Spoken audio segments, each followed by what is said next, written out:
I've always loved history. I grew up in historic Virginia, that really colonial Virginia, and then on through the time. And so when I would go into Fredericksburg, I passed James Monroe's law office.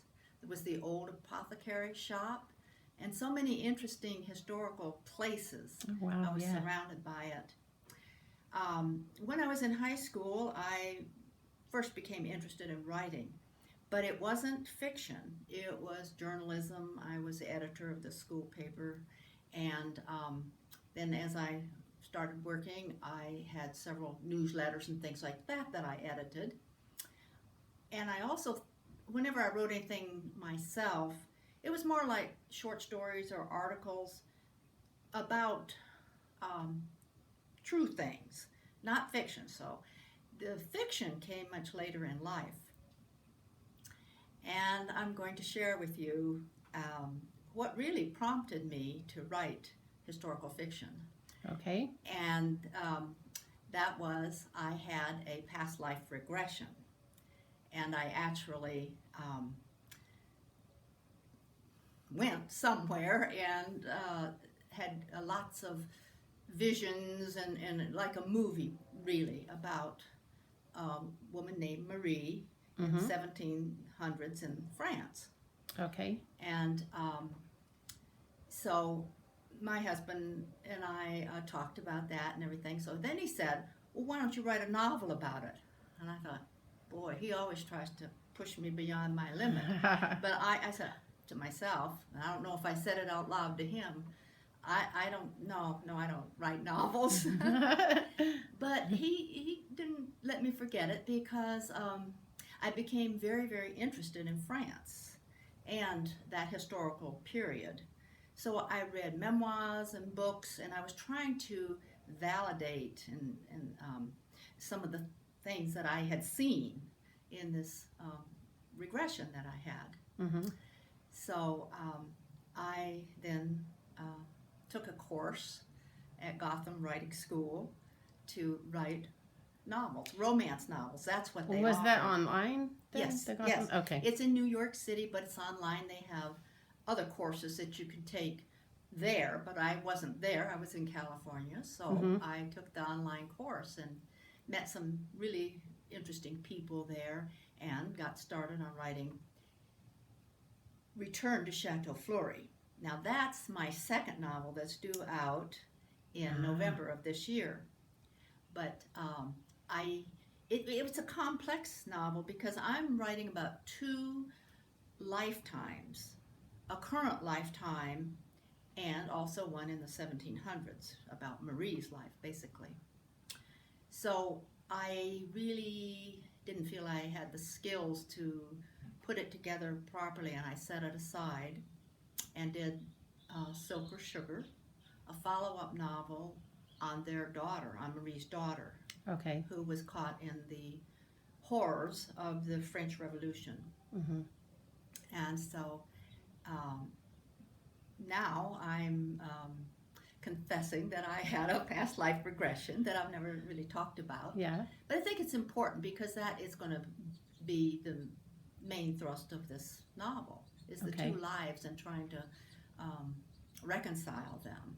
Okay. Because Claire, who is the heroine, is also experiencing um, flashbacks to her previous life, Mm-hmm. and then she eventually does have past life regressions to get to the bottom of what's going on in her life. Mm-hmm.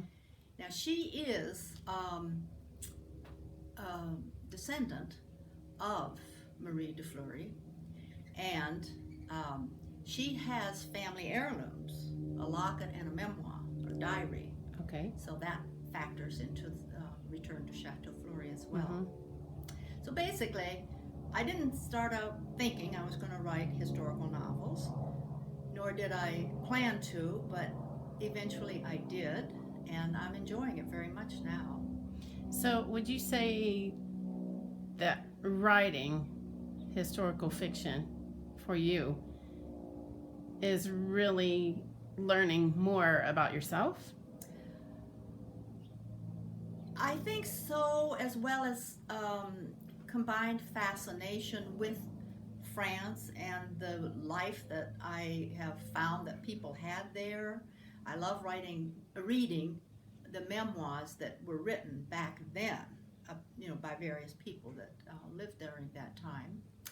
And the other interesting thing is, although I grew up in Virginia around all the American historical places Right. and things, Mm-hmm. and my mother loved colonial furniture and all that, Uh-huh. I always loved things French, and I wanted to learn to speak French, and there were no French people in my community at all. And Louis the 15th style always appealed to me, and I didn't know why, but I knew what I liked. And so I think too that is another reason that I wanted to write French stories. Mm-hmm. And what I'm writing now is part of my French Connection series. Mm-hmm. And so I love doing the research on each of the specific periods, such as Napoleon Bonaparte and Josephine. That's been a lot of Mm-hmm. fun and interesting for me to do the research on their lives, because I didn't know anything about them, and I've learned a lot. That's the neat thing about research. It is. You learn so much. Well, that's what I enjoy. That's why in future writings, I do want to go ahead to write about my surroundings in Virginia. Mm-hmm. I was born in a brick plantation house. Oh, Now, really? I moved away, or my family did, and took me with them when I was about a year to 18 months old. So I don't really remember anything much. But I have been back to that house and seen it and visited the room I was born in on the 3rd floor. Wow. Yeah. So I guess you do seem more up that way, 3 stories, yes. than yeah, you do because- down south or in California, Well, this for is sure. down south in Virginia. Well, It's yeah. not down It's south. not like California, though. Oh, not like California, no. You wouldn't see anything like that here too much, I No, guess. I miss the architecture of back east Mhm. or Europe, Mm-hmm. because California is so new. There's Yeah. not much here as far as historical No buildings. historic. Well, I guess there's historical. It's more like the Spanish Well, even missions, those. especially Well, the down missions, here. But, yes, I think but that's nothing like where you come from. No. So, And did then you Thomas say that? Jefferson's home, Monticello. I Oh, was born yeah. about a few miles Really from close to there. Yeah. Very interesting. Mhm. And did you go often to see? Because a lot of times people, when there's historical monuments or Mhm. historical places in the area where they live, they don't know a thing about it. They That's lived there interesting. for a lifetime and never even visited the places, and Well- that always just amazes me. That was my experience primarily. I got to go back to Washington, D.C. on my job as a research administrator at Cal Poly Pomona. And so then I went through the White House. Then I rented a car and went to Williamsburg. And then later, my family and I went back to Monticello to see Jefferson's home. I had not visited it. So it's a common thing. It is. It's amazing that you don't, but Because you it's take those there. things for granted. That's right. Yeah.